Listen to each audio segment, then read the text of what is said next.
I'm over here by the Chaddy Shack and I want to give you a little tour today.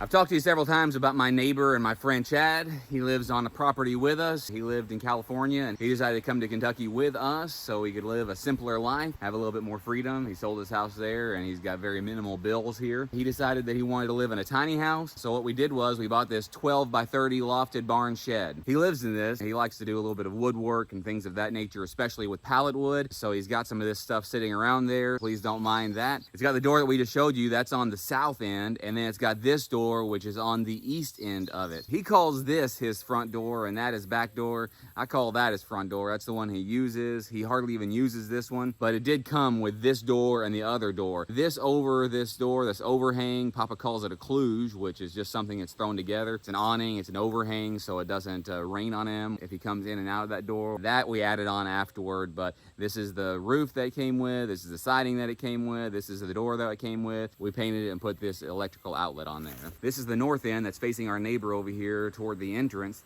And this is one of 3 windows that we had installed. Now that's one of the things that we would have done differently. If we had to do it over again, we definitely would have had more windows put in. In fact, we are highly considering putting some more windows in it. We just haven't done that yet. This is the crawl space to get underneath the house. Whenever we got our house underpinned with blocks, we went ahead and had this underpinned as well. I'm not sure if we would have done that in hindsight. The steps in the underpinning were done by a local mason, and we do think they look pretty nice. That last window you saw was a window that goes into his bathroom and utility room. It does have a full bathroom inside of it. We'll show you that in just a second.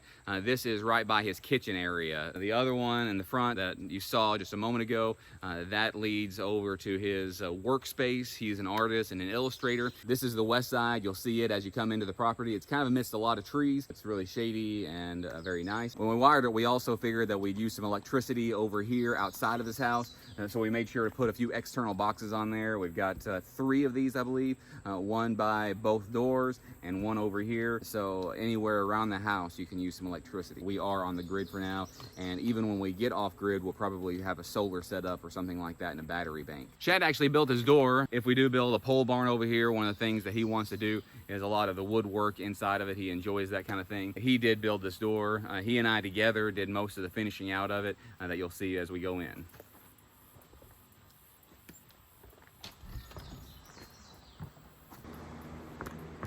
What are you waiting for? Come on in. So here we are inside his house. We did several different things in here. You can kind of see it right here, and I'll give you another shot in just a second.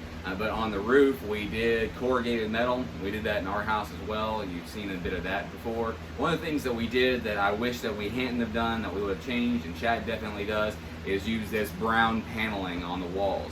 It ends up being very dark in here, so we would have put a lighter color. We might actually end up painting at some point, and we would have had more windows as well to create more light. As I said, he is an artist. He did this desk here. One of the reasons he would have put more windows and lighter colored walls is because he is an artist, and you need more light whenever it comes to doing art and illustration. He's not here. He's not really one for being on camera, but he says that he likes it. He likes his tiny house. He likes his setup over here, but one of the things that he would change is more windows so he can get more ventilation and more light, and a lighter colored wall. This over here is his kitchen. Doesn't have an oven in here. He didn't really want an oven. We had a cook stove over here for him, but he didn't want to use that, so he uses this convection oven, microwave, air fryer all in one. And if he wants to cook on a stove, he'll either come over to our house and cook in the house on our stove, or he'll cook on the grill on the front porch. He heats with propane. It really doesn't require a whole lot of heat. Barely on. We'll keep him warm enough.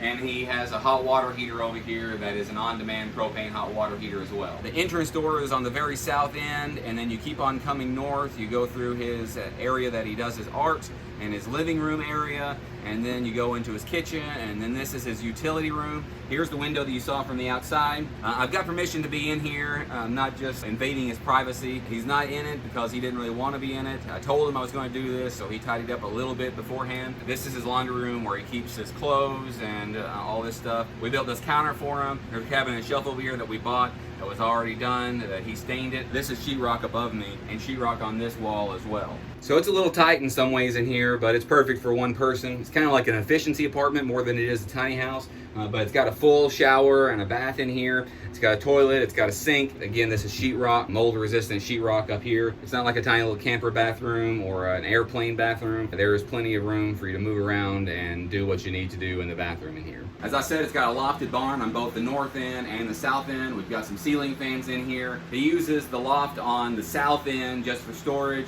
And he was sleeping up here, but it gets a little warm in there in the summertime, so he doesn't sleep in there in the summertime. But in the wintertime, he often does sleep up there. I can't really think of anything else that I can say about it. This was the very first one that we've done like this. It's just a shed that we had delivered. They were supposed to deliver it, but they ended up building it on site, 12 by 30 lofted barn. Another one of the things that I wish we would have had them do, not only is to have a little larger space as a crawl space, but also they cut all of the studs about a foot off the studs. They didn't need to do that. I wish they would have made it about a foot taller. This is the loft up here, and this is the ceiling when you walk under it. So it feels almost like you're in a submarine in some ways. That space that they cut off is area up and down. You don't have to heat quite as much, so it does make it a little bit more efficient whenever it comes to heating it in the wintertime. So that's the Chaddy Shack. I hope I gave you all the information. If you have any questions about it, you can comment those down below and ask, what do you think about it? If it was just me and Rua even, I think that we could be just fine in something like this. It's 12 by 30, so that's what, 360 square feet. So I guess it does qualify as a tiny house.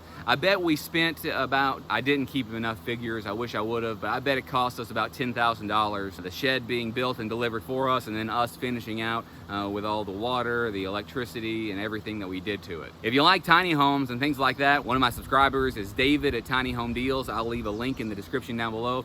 Check him out. He has a lot of tours kind of thing like this. His are a lot of pictures, but you can get a whole lot of ideas if you really like tiny homes and things like that. If you do like things like this, not only check out David at Tiny Home Deals, but like and subscribe, hit that notification bell, select all so you never miss a notification. Thanks.